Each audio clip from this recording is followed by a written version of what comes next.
What up, YouTube? Let's hear. Thanks again for visiting the channel. As always, I appreciate it. I just want to discuss with you guys today a question that gets asked a lot in the knife community. Kind of a complicated answer. It's probably going to be a long video, so buckle up, grab a sandwich.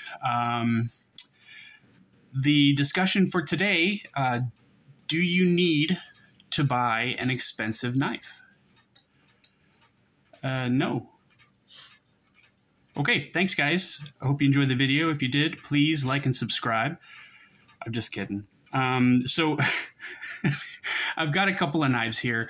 One's very expensive, the other not so much. The reason I have these two knives here is because this is the most expensive knife in my collection, and this is one of the cheapest knives in my collection.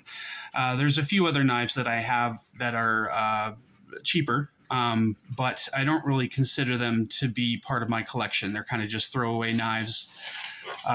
You know, something that says surgical stainless steel and plastic handles and stuff like that, which this has a plastic handle on it, but this is a little bit different. So I don't really consider those knives to be part of my collection. But I guess to get to the root of the question, do you need an expensive knife? I mean, obviously, no, you don't need an expensive knife. That's a stupid question. But there are people out there like me who prefer or enjoy owning and operating expensive knives, and that's a preference thing. It's also, you know, sort of a enthusiast collector thing. But I think when you really think about it, for everyday use under everyday normal circumstances, you don't need to go out and buy a $300 or $400 knife to do what you need to do on a daily basis. Basic cutting tasks, opening packages, cutting ropes, straps, stuff like that. You don't really need an expensive knife to do anything like that. The bottom line is, there anything that this knife can do that this knife can't? There are probably some things that this knife is capable of that this knife isn't, but not under normal circumstances. You know, this is just south of a $500 knife. This is my HINDERER XM18 with a Spanto-shaped blade, battle blue lock side, and blue-black G10 show side. That all sounds very fancy and expensive, which it is, but it's not something that anybody really needs to have in their pocket, you know, other than me and a few other people out there. It is a very nice knife. It's beautiful. It's very well put together. Awesome quality materials. S45 VN blade. You've got, you know, just the quality of manufacturership here is manufacturership. Is that a word? I don't know. But the quality of build here and the fit and finish, the feel of the knife, it's very sturdy. It functions well.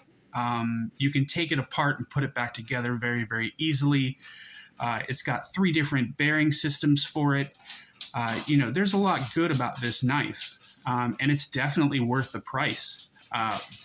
But it's not something that is necessary for an everyday person to own in order to serve its purpose. Something like this, you know, you can get for $40, and yeah, it's got grivery handles on it, but there's, you know, the grivery functions just fine. There's no problem with grivery at all, other than the fact that it feels like plastic, because it is plastic. It's got stainless steel liners. Nothing wrong with those. The AUS-8 steel on this isn't the greatest steel in the world, but it cuts, and it can take a good edge, and it sharpens up very, very easily. There is no coating on this blade. It's just paint, as you can see by the fact that this is chipping off pretty readily right now. But if I were to recommend a knife to someone who's out in the market looking for a knife, and, you know, without asking their budget or what they need to do with it even, this is probably one of the first knives that I would recommend. Knives. Probably one of the first knives that I would recommend.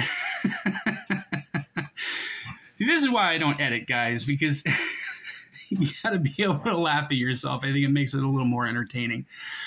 This would be one of the first knives that I would recommend to somebody who's in the market to buy a knife. It's not very expensive. The quality is good. It will last you forever as long as you take care of it. It functions great. I mean, it doesn't fall shut, but that's not something that you need. The action on it is fantastic. It's very snappy, and it closes very easily. It's easy to disengage. It's got a 3.5-inch blade on it. It's got a 4-inch handle on it. It's an 8.5-inch knife. Is it an 8.5-inch knife? Yeah, 8.5 inches. So you've got 8.5 inches. You got a 3.5-inch blade with a 3.25-inch cutting edge. Those are pretty good ratios for just your standard normal pocket knife that every guy out there uses. And hey, even if you need something smaller than that, you know, you've got the Rat 2, which is a smaller knife. So this is perfectly good for your average Joe, just anybody out there who needs a knife for everyday cutting tasks. This, on the other hand, it's an exotic. I don't know if exotic is the right word, but it's a specialty knife. It's something that somebody in the knife community knows about.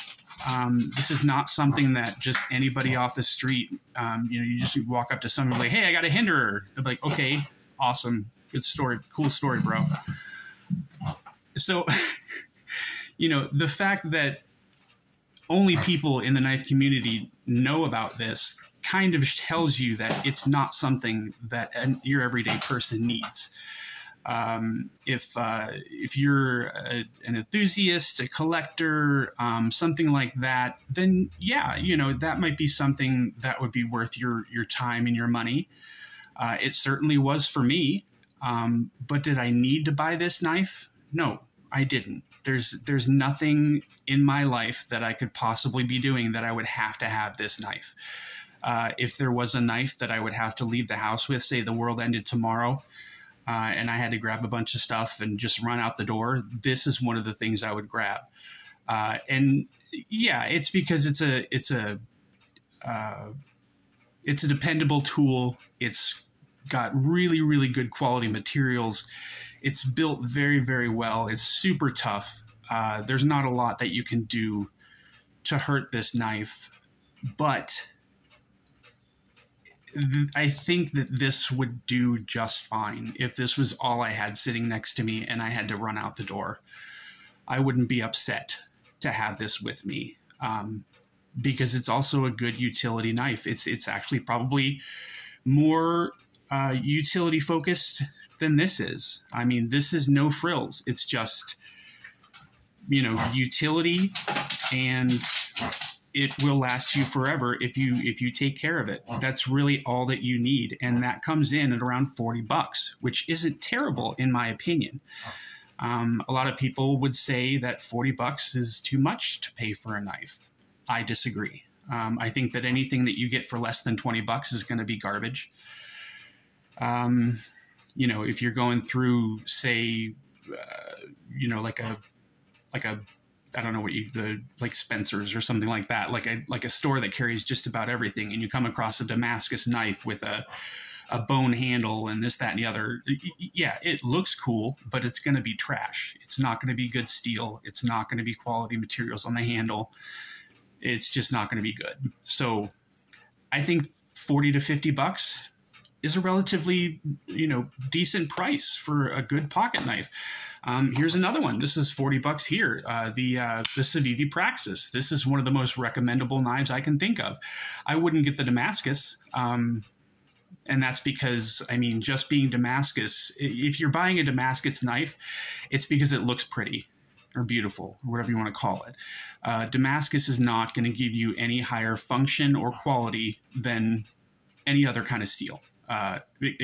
Aside from maybe 440 or something like that. But especially just proprietary Damascus like this. This can be made anywhere, and you have really no way of telling what kind of steel is used to make it. So if you're buying a Damascus knife because you think it's going to be higher quality, don't, because that's not going to be the case. As far as, the rest of the knife, the handle materials, the backspacer, the liners, stuff like that, if it's raising the price of the knife up above $200, yeah, aesthetically, you're going to have a beautiful knife, and you're going to have a good functioning knife and good quality and all that. But you can get good quality, good functioning knives for much, much less than $100. There's a lot out there. There's almost an endless supply of knives out there that you can get for less than $100 that are, good quality knives that will last you as long as you need them to, provided you take care of them properly.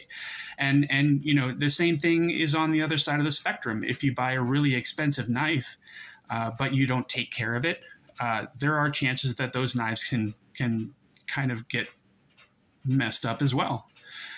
So price doesn't always mean better. Higher price doesn't always mean better. You have to kind of look into it, research it, find out exactly what you're getting for that price. Anywhere between $50 and $150, I think, is a good range for somebody out there just looking for a good quality tool that will last them for a long time. I think once you get above that price, maybe $200 or higher, you're not necessarily paying for more utility. Some of the blade steels that you get in that range and some of the materials on the handles and stuff will last a little bit longer or function a little bit better. But it's not like anybody really needs something like that to support them in their everyday life. Pre-end of the world, I guess, is what I'm saying.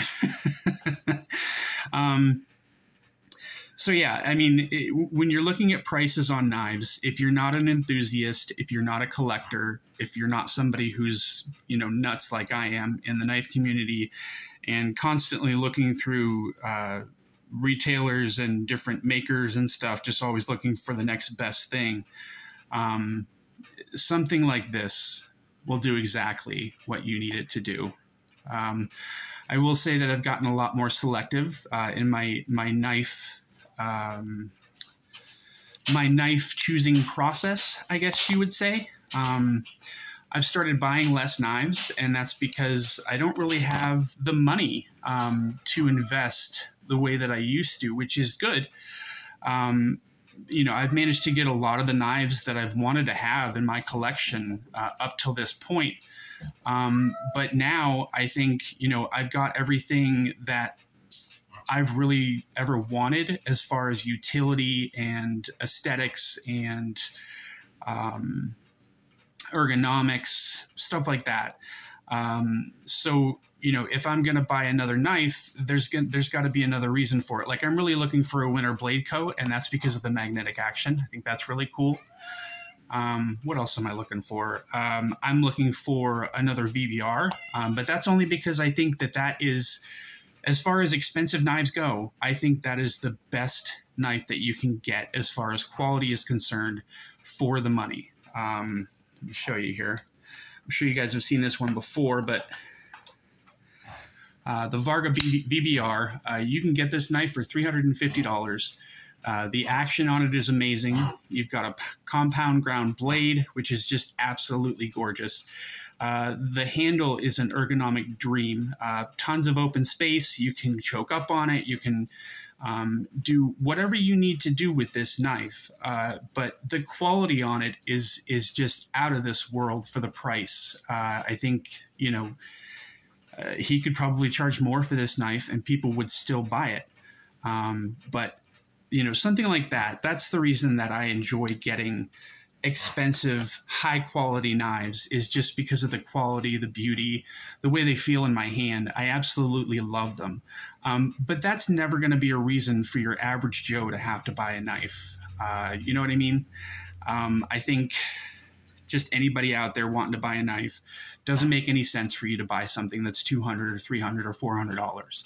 I think $50 to $150. $150 is even a little high, but I think that that's the best range for you to find what you're looking for if you're just out looking for a regular knife to carry every day that will serve you well. What else can I say? I don't know. I think I've gone through just about everything. I do love my Hinderer. I really do. Don't get me wrong. But I just can't think of any situations in everyday life where this would top this. Now, in my collector brain, obviously this is a better knife than this is. But for most people out there, that's going to sound kind of crazy. They're going to be like, well, that knife's fine. What's wrong with that one? So yeah, I guess that's just what I wanted to talk about really quick today, guys. I think there's a lot of people out there asking the same question. And I guess it just comes down to your own preferences, your own taste, and kind of how far into this you are. That's it for today, guys. I think that's everything I can say. I hope you enjoyed the video. If you did, please like and subscribe. I'd really appreciate it. Stay up, y'all. Take it easy. Bye.